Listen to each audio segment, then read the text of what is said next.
Quando eu casei, 23 anos. 15 anos, comecei a namorar. Falei para vocês, a mulher mais gata do mundo. Namorando, 23 anos, nós estávamos lá entrando no casamento. Maravilhoso. É muito bom casar com 23 anos, de verdade, é bom demais. É muito bom, porque os sonhos que você tinha desde adolescente, você vê realizando diante de você.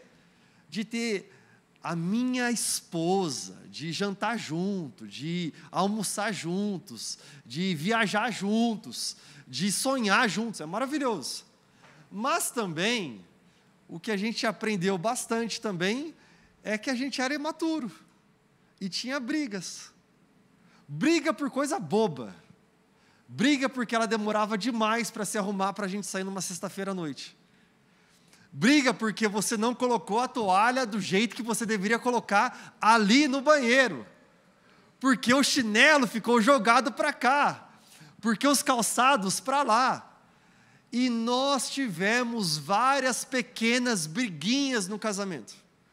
Eu, como homem, macho, que eu preciso mostrar minha autoridade, muitas vezes, eu fiquei turrão ali naquilo que eu acredito. Não, porque você está atrasada demais, a gente já vai sair, isso é um absurdo, não tem condições, não dá certo. E ela querendo falar comigo, até que de repente nós dois, eu comecei, tá? Mas nós dois arruinamos uma noite de sexta-feira. E aí, tudo aquilo que a gente estava prestes a viver naquela sexta-feira à noite, de sair, curtir, jantar, beijar, abraçar e curtir tudo aquilo que o casamento, somente o casamento, nos entrega, eu não curti. Fiquei naquela sexta-feira à noite, literalmente pensando, somente pensando. Muitas vezes nós ficamos brigando, exatamente porque nós queremos o que nós queremos, da forma que nós queremos. E o título da mensagem de hoje é uma pergunta: o que nós queremos? O que você quer de fato? Se você, de verdade, se confrontar olhando para o espelho, e for responder essas perguntas, ou esta pergunta, o que é que eu quero? Você vai ver que nos últimos dias, semanas, meses e anos, a sua mente tem ido para vários lugares diferentes como resposta, e ainda assim a nossa alma está insatisfeita. O que nós queremos? Não, na verdade, para que a minha vida encontre sucesso, eu preciso comprar aquele produto, é aquele aparelho, é aquele carro, é morar naquele bairro, é colocar o meu filho naquela escola, é eu participar com aquelas amizades, é eu entrar naquela empresa. E nós estamos sempre buscando, até que você entra na empresa e você começa a trabalhar, depois você vê que é muito chato, você fala assim, não é isso que eu queria, eu quero uma outra coisa, e você quer ir para um outro lugar, você começa a se enturmar com uma comunidade, você fala assim, não é isso que eu queria, você quer uma outra coisa, uma outra realidade. Você fala, eu quero servir na casa de Deus. Você tem oportunidade de servir na casa de Deus? Aí você fala, mas está difícil demais, na verdade não é isso que eu queria uma outra coisa, eu queria um outro ministério, uma outra igreja, uma outra realidade, e nós vamos divagando. Por quê? Nós não sabemos o que nós queremos. Tiago diz que nós brigamos exatamente assim, porque nós não temos o que nós queremos. Nós nascemos egoístas, egocentristas. Querer algo não é ruim, mas cruzar o limite do querer pode ser destrutivo. E é isso que Tiago está falando para nós. Vocês cobiçam coisas, no versículo 2, mas não as têm, matam e invejam, mas não conseguem obter o que desejam. Vocês vivem a lutar e a fazer guerras. Desejo significa prazer.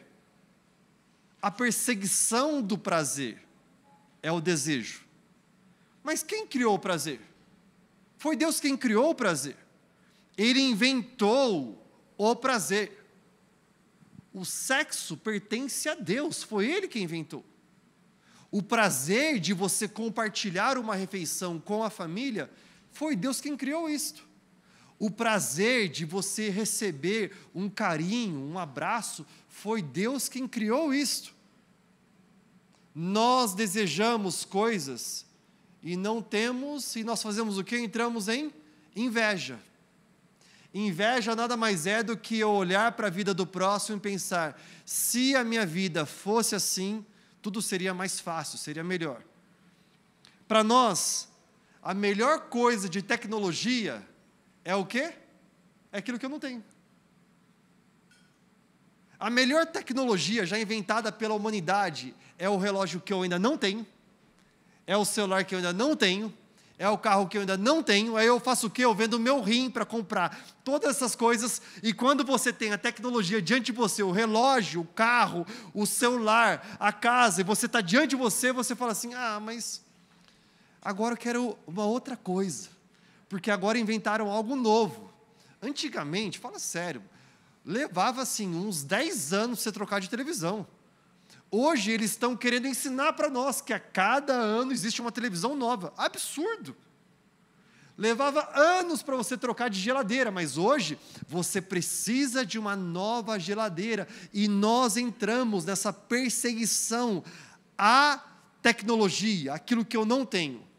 Muitos de nós estamos constantemente procurando coisas que não temos. E vivemos nessa perseguição, e aí tudo isso torna-se prejudicial ao nosso coração. Tiago diz que inveja, em geral, é muito ruim. Mas dentro de uma família, de uma comunidade, que se reúne para adorar a Deus, isso é algo tóxico. Isso irá nos destruir.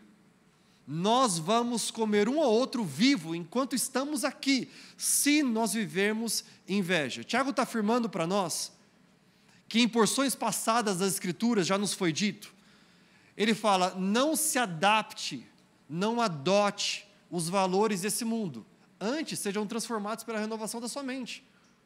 O que ele está falando para nós é que há padrões culturais do mundo, mas Deus nos chama para vivermos por um sistema de valores que não é terreno, mas é celestial.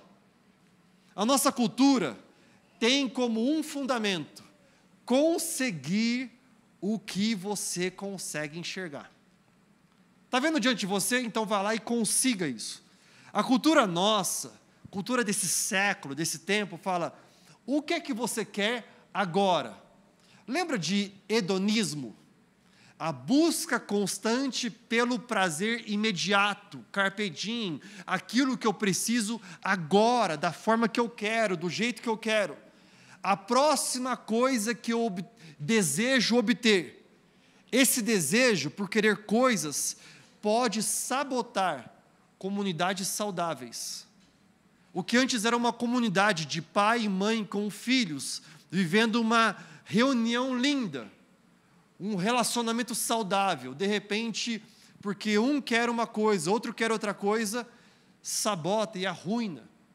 O que aconteceu no início do planejamento de umas férias para a família, pai, mãe e filho se reúnem para falar onde é que nós iremos de férias.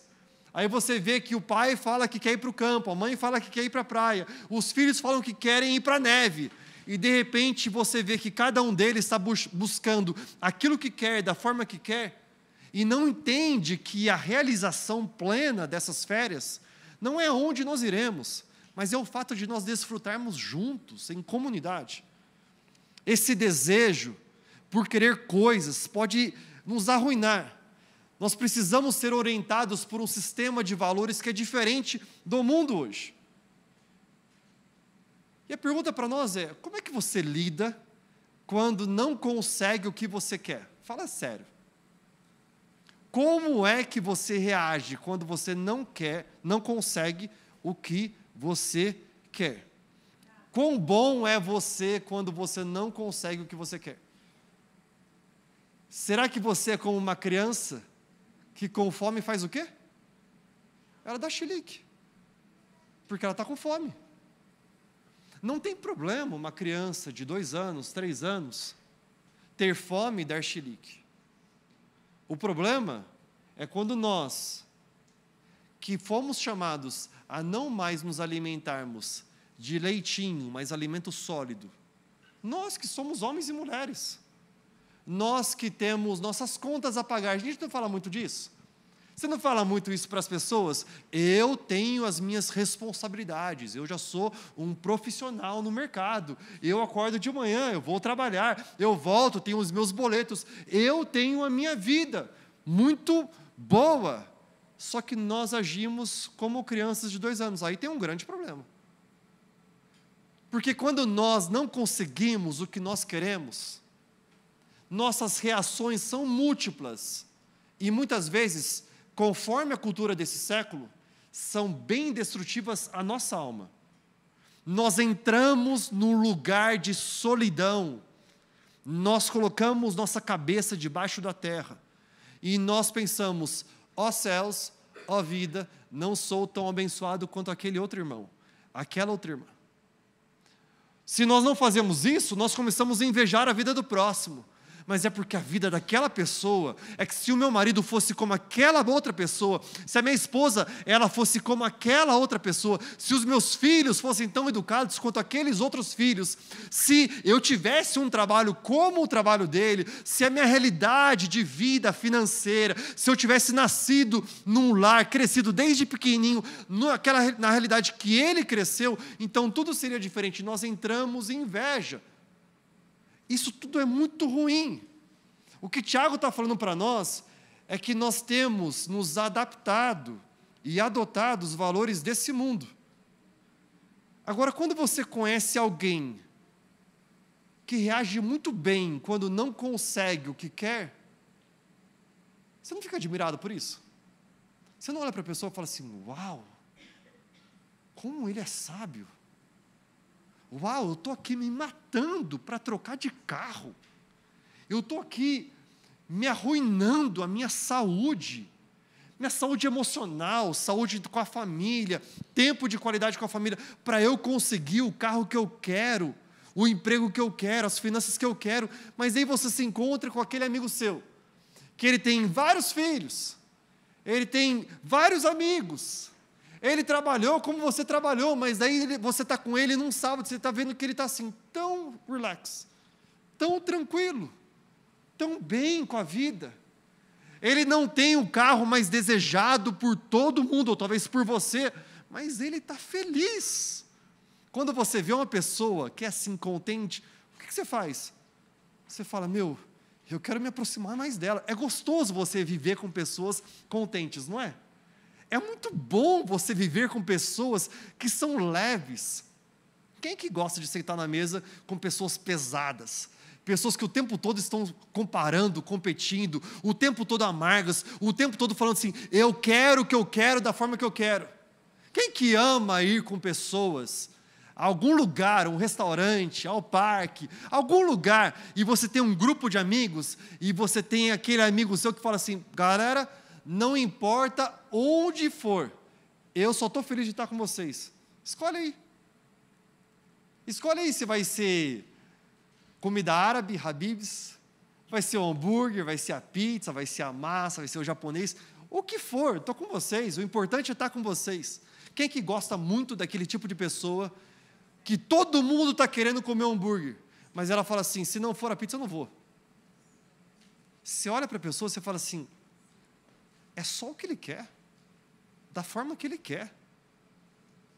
Pessoas que são generosas com seus corações são admiráveis.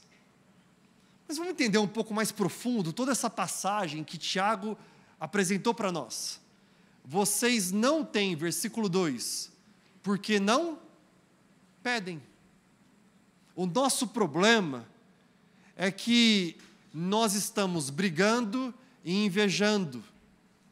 Estamos olhando para o lado em competição, em comparação, quando nós poderíamos simplesmente pedir. De verdade. Eu imagino que aquilo que mais entristece o coração de Deus Pai é quando Ele vê filhos que Ele ama tanto, que entregou seu Filho Jesus para morrer na cruz, por mim, por você, por nós.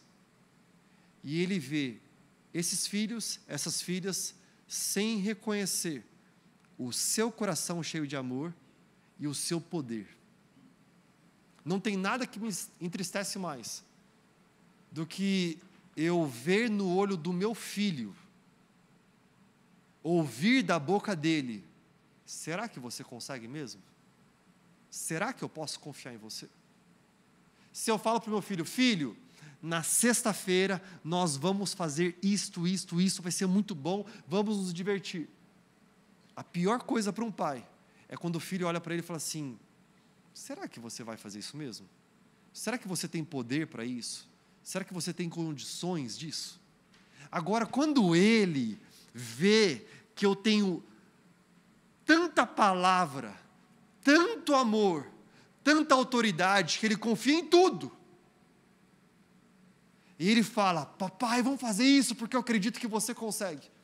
Por exemplo, meu filho tem certeza absoluta que na corrida, na semana que vem, eu vou pegar em primeiro lugar. Papai, vai ser demais essa corrida, e você vai pegar em primeiro lugar, não é? Encontramos uma pessoa no meio dessa semana, e eu falei para a pessoa da corrida, falei: vamos correr também. Aí ele falou assim: não sei se vai acompanhar meu pai, porque meu pai vai pegar primeiro lugar. Ele tem certeza absoluta. Esses dias, é o meu sonho, um dia eu sonho em andar de Harley Davidson. Aí, eu falei lá atrás, meu filho ouviu, esses dias, dia dos pais, ele chegou para minha esposa: mamãe, falou alguns dias antes: mamãe, eu já sei o que comprar para papai, que ele vai amar. Minha esposa: o que, filho? Ele vai amar, mamãe, a gente não vai errar, vamos comprar uma Harley para ele.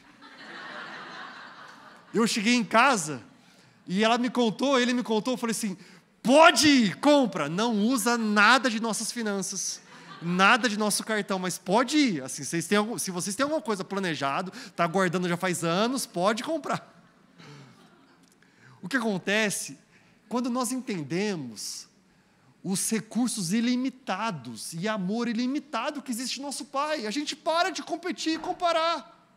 A gente para de ficar invejando o próximo, de brigando com o próximo.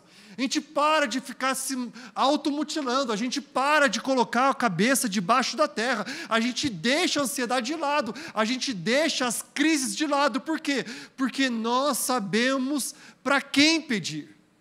Nós falamos com Deus. Eu sei em quem tenho crido. Apóstolo Paulo não disse: eu sinto em quem tenho crido. A verdade é que o meu e o seu coração, os nossos corações são enganosos. O meu coração hoje sente que eu vou conquistar o mundo, mas amanhã sente que eu sou a pior pessoa do mundo. Hoje o nosso coração sente, o sentimento é que tudo vai dar certo, mas passa segundos, nós pensamos que tudo vai dar errado. A palavra não fala para nós agirmos conforme nosso sentimento. Eu sei em quem tenho crido. Eu já li o livro, a palavra de Deus, o livro da vida, do começo ao fim. Eu sei que eu sou mais que vencedor em Cristo Jesus que me chamou. Se eu sou mais que vencedor nele, portanto, por que é que eu não posso depositar todos os meus pedidos nele? Eu não preciso ter inveja do meu irmão do lado, porque eu tenho um Deus que me providencia tudo e eu estou contente com aquilo que Ele entrega para mim. Quando eu oro, quando eu falo com Deus, esse é o melhor antídoto, uma das melhores formas para nós melhorarmos em não conseguir o que queremos. Porque muitas vezes nós estamos fazendo perguntas erradas. As perguntas é: por que ainda não chegou? Por que a porta ainda não se abriu? Por que é que Deus ainda não realizou? Essas perguntas vêm como automático em nossas mentes. Mas já parou para pensar que talvez você está fazendo a pergunta errada? Deus, o que é que o Senhor está querendo me ensinar enquanto a porta não se abre? E se essa expressão nós usamos com frequência em nossas vidas de crente? E se eu tivesse entrado naquela porta? E se eu tivesse tido aquela escolha do casamento lá atrás? E se o filho viesse 3 anos antes? E se eu tivesse mais oportunidade de ver a minha mãe? E se eu tivesse oportunidade de fazer isso, aquilo outro? Agora, talvez a nossa pergunta, e se, com tudo isso, está no caminho errado, quando ela deveria ser: e se o que Deus tem para mim é eu compreender que eu estou passando por este tempo, mas Ele é comigo, e o que falta eu entender é que Ele é comigo, e não o que é que eu poderia fazer de diferente. E se o que está faltando diante de mim, está vendo que é o mesmo início de pergunta, mas com outro conteúdo. E se o que está faltando dentro de mim é o reconhecimento pleno de que Deus é por nós? E se o que está faltando dentro de mim é o entendimento pleno de que eu estou diante do Deus Altíssimo, eu estou diante dEle, da face dEle, portanto o que eu devo é, então vou levantar as minhas mãos e adorar, pois tudo que tenho é um aleluia.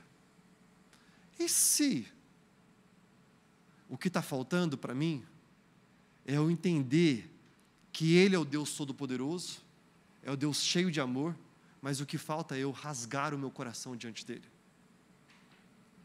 Quando pedem, versículo 3, não recebem, pois pedem por motivos errados, para gastarem seus prazeres. Em primeiro lugar, eu preciso aprender a pedir. Em primeiro lugar, eu deixo de comparar, de competir, de olhar para o lado e falar com Deus e pedir. Mas em segundo lugar, eu preciso aprender a pedir certo. 2 garotos chegaram para mim enquanto eu liderava eles, finalizando o período de adolescência, eu, um jovem, liderando eles, eu lembro como se fosse hoje. E chegaram para mim e falaram, os 2 garotos, no intervalo de 1 semana entre um e outro, não se conheciam. Tiago, eles me chamam de Madruga, porque meu nome é literalmente Tiago Madruga Prado. E nessa época, como líder deles, eles me chamam de Madruga. Madruga, cara, eu tenho um sonho, cara. Queria falar para você, porque você é um homem de Deus, você é meu líder, você vai orar por mim, e eu quero compartilhar o meu sonho com você. Eu falei, tá bom, qual é o seu sonho? Os 2 falaram a mesma frase, em 7 dias de diferença. Meu sonho é ser milionário. Show de bola, muito legal. Para os 2 eu fiz a mesma pergunta. O sonho é o mesmo, mas as respostas depois são diferentes. Por que você quer ser milionário?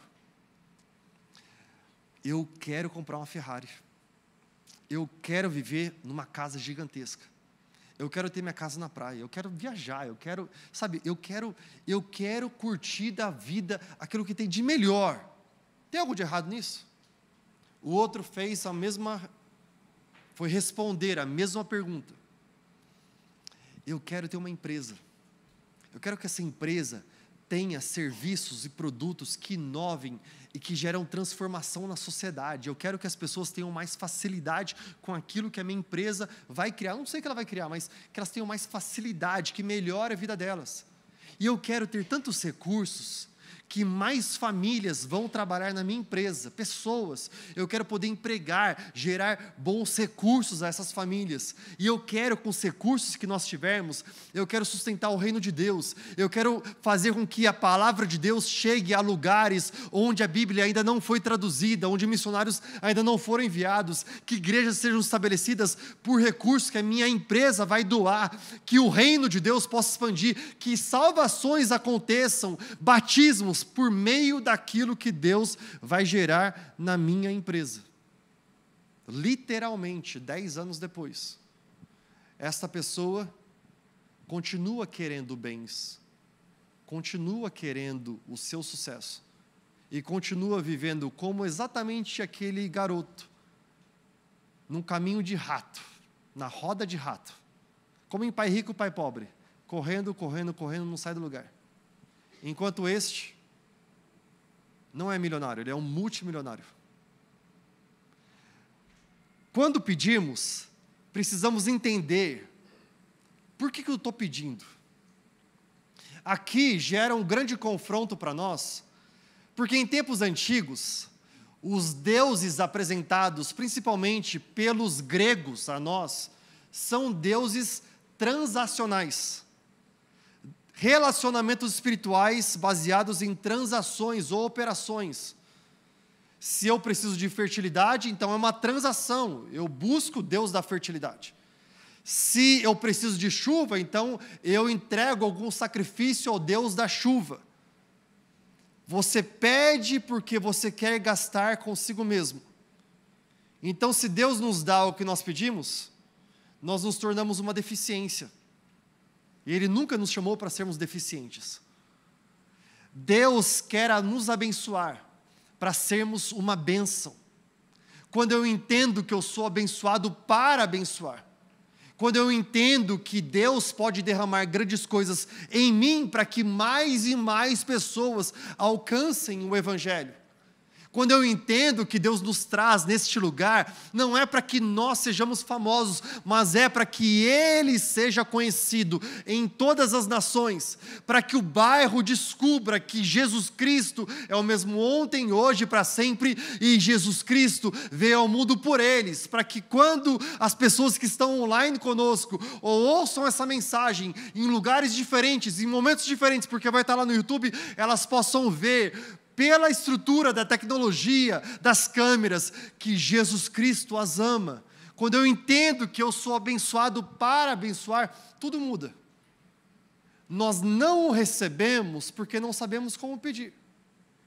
Porque o nosso pedido está centrado em nós. O que eu quero.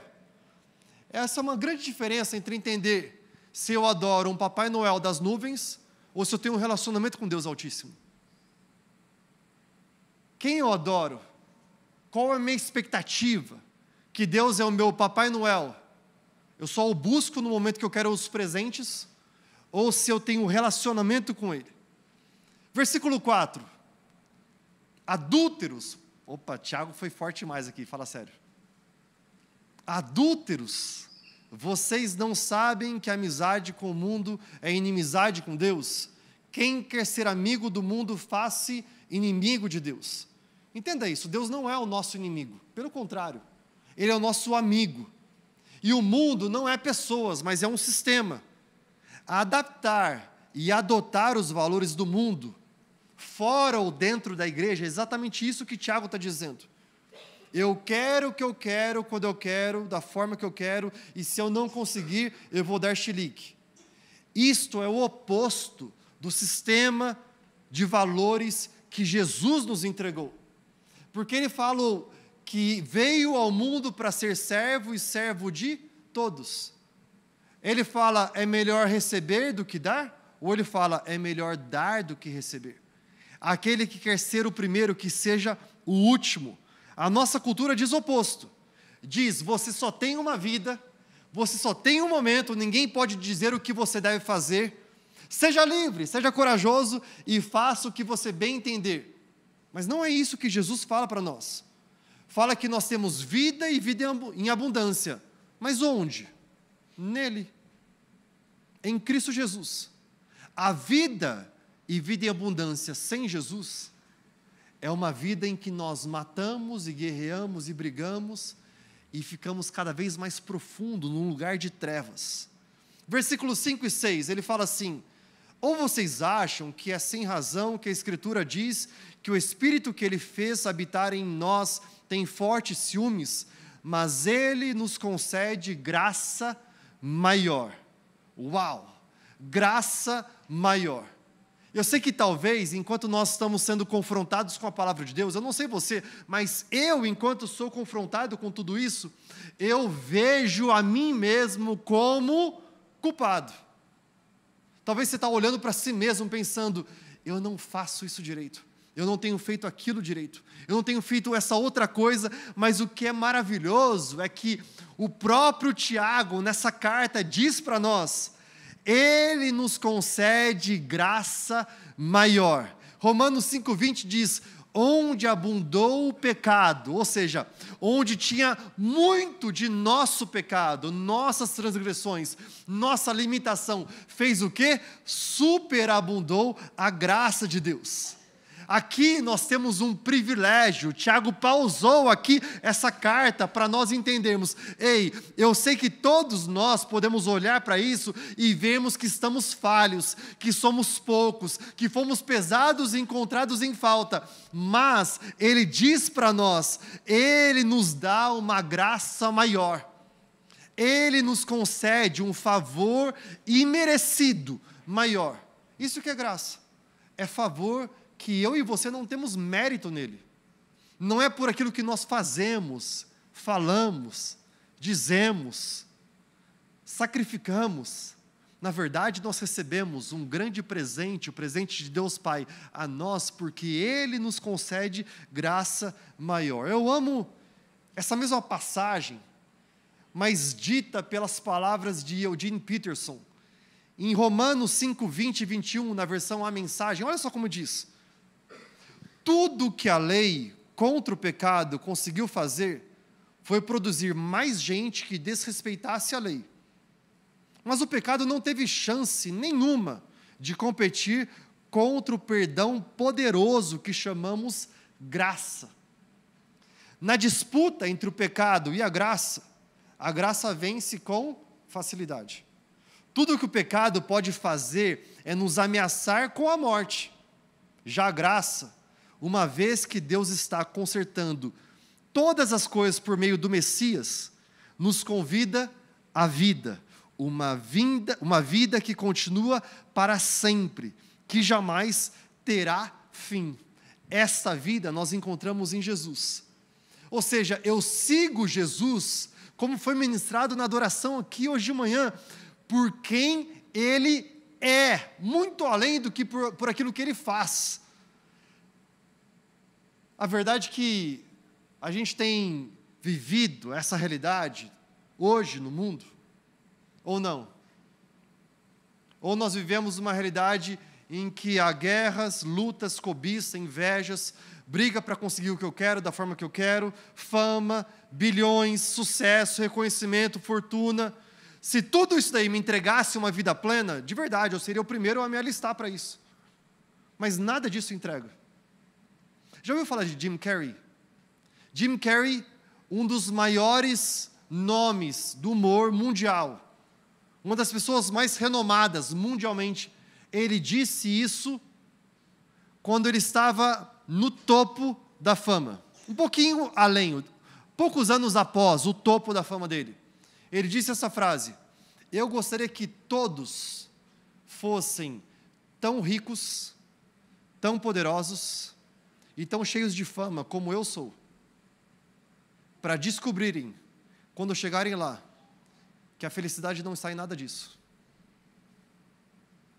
Eu queria muito que todo mundo chegasse nesse momento para descobrir que não é guerras, não são lutas, não é cobiça, não é inveja, não é querer o que eu quero da forma que eu quero. O que nós escolhemos, eu escolho Deus, porque eu sei que nada mais me satisfaz, senão o Senhor. Jesus é o caminho, a verdade e a vida, e Ele concede graça maior. Olha o que diz o versículo 6, Deus se opõe aos orgulhosos, mas concede graça aos humildes. Quem é que recebe essa graça maior? Os humildes. Orgulhoso é quem diz que não precisa de Deus, humilde é quem diz, eu preciso de Deus. Ele concede graça maior.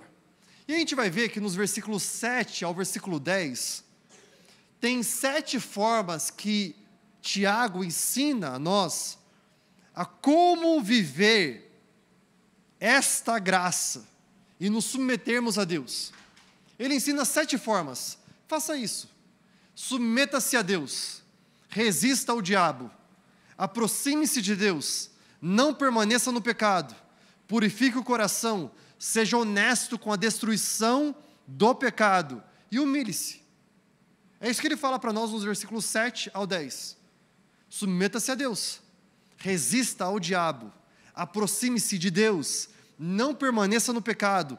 Purifique o seu coração. Seja honesto com a destruição do pecado. Ou seja, seja honesto, porque o pecado, ele vem, na verdade, com uma roupagem, como se fosse um cordeirinho, mas na verdade é um lobo querendo nos devorar. Seja honesto com a destruição do pecado e humilhe-se diante de Deus. Mas no final dessa passagem, eu quero finalizar exatamente aqui, há duas sessões que eu acredito que podem ser de muito ensinamento para nós. Antes de entrarmos nelas, eu queria fazer uma pergunta. Como é que eu sei que eu me adaptei e adotei os valores deste mundo e não os valores da palavra de Deus? O sistema de valores bíblicos do Senhor. Verdade que muitos de nós estamos vivendo num nível tão abaixo do que o Senhor escolheu para nós. Estamos vivendo como meros consumidores. Vamos à casa de Deus quando eu preciso consumir. Falo com Deus quando eu preciso receber. Esses valores, eles têm infiltrado na igreja. E daí dentro da igreja, existe muitas vezes uma comunidade em que um inveja o outro. Parece que a forma de política, fofoca, maledicência, disputas, pensamentos em nossas famílias tem infiltrado. Mas nós, Igreja de Cristo, precisamos ser diferentes. Então, como é que eu sei que de fato eu não adotei, não adaptei os valores deste mundo? Ele fala para nós em duas sessões diferentes, nos versículos 11 e 12. Primeiramente, os versículos 11 e 12. Ele fala para nós não julgarmos. Não falem mal uns dos outros, irmãos. Quem fala contra o seu irmão, ou julga o seu irmão, fala contra a lei e a julga. Quando você julga a lei, não a está cumprindo, mas está agindo como juiz. Há apenas um legislador e um juiz, aquele que pode salvar e destruir. Mas quem é você para julgar o seu próximo? Uma das formas de você saber se você adotou ou adaptou os valores desse mundo é se você julga como o livro de Tiago fala para nós. Se você está olhando para a vida do próximo e fala assim, esse daí não é crente não. Na verdade, eu acho que ele não se converteu, não é possível, olha só o que ele faz. Ela não é crente, olha a roupa que ela veio para a igreja. Meu, olha aquela pessoa, olha o jeito que ele fala, olha só o que ele está fazendo. Olha, às vezes você está vendo que alguém está com o celular no meio do louvor e já está julgando, está vendo? Ele nem adora a Deus, ele fica no celular. Talvez ele está lá lendo a passagem, está lendo um Salmos 84. Nós sabemos se nós adotamos ou adaptamos aos valores deste mundo, se nós estamos agindo assim. E Tiago fala para nós, não julguem. Billy Graham diz, Deus é o juiz, o Espírito convence, o meu trabalho é amar. Deus é juiz, o Espírito Santo convence. E qual é o meu e o seu trabalho? Amar. Nós estamos aqui para amar, porque primeiramente fomos amados por Ele. Nós somos uma família, nós não somos um encontro de performance, nós somos uma comunidade que foi formada para ter saúde e vida. Essa é a visão da nossa igreja. Quando você entra e você vê escrito em cima daquela porta de entrada, uma igreja saudável, transformando vidas em Jesus. Não é no nosso julgamento, mas é em Jesus Cristo. E a outra sessão que Tiago fala para nós, está nos versículos 13 ao 17. Ele fala assim, hoje ou amanhã, nós falamos dessa forma, hoje ou amanhã, iremos para aquela cidade, passaremos um ano ali, faremos negócio, vocês não sabem nem o que acontecerá amanhã. Que é a sua vida? Vocês são como a neblina que aparece por pouco tempo e depois se dissipa. Em vez disso, deveriam dizer, se o Senhor quiser, viveremos e faremos isto ou aquilo. Agora, porém, vocês se vangloriam das suas pretensões. Toda vanglória como essa é maligna. Portanto, pensem nisto. Quem sabe o que deve fazer o bem e não o faz, comete pecado. Deus fala não para mim e para você? E qual é a minha reação quando Ele fala não?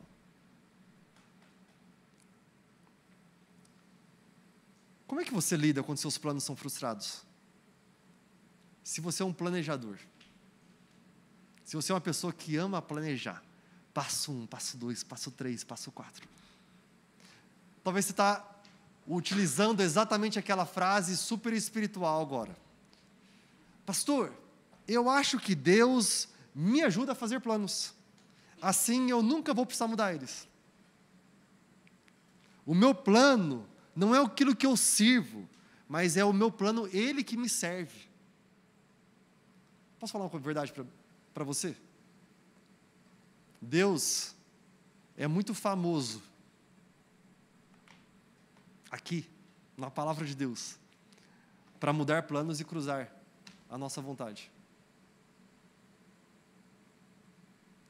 Porque Ele sonda os nossos corações. Ele sabe o que está acontecendo aqui. A pergunta que precisamos fazer é: quem está no controle da nossa vida? E a segunda, será que eu estou de fato rendido ao controle dele? Essa é a vida que nós somos chamados, para nos rendermos diante dele. No jardim do Getsemane, a palavra de Jesus a Deus Pai não foi: este é o meu plano, é o que eu quero fazer. Mas a palavra dele foi: se possível, passa de mim este cálice, mas antes de tudo, seja feita a tua vontade. Portanto, se eu entendo que o meu Salvador e o meu Senhor é Jesus, a minha frase muda. Ao invés de ser eu quero o que eu quero, da forma que eu quero, porque eu quero, ela passa a ser: Deus, tu o sabes, eu quero o que você quer. A verdade é que Deus, Ele é fiel e verdadeiro. O homem pode fazer planos, não pode? Mas eu quero falar algo para você, e essa palavra não é apenas para você, mas é para mim. A última palavra vem do Senhor. Então a nossa oração é: se o Senhor permitir. Será que você pode ficar de pé onde você está?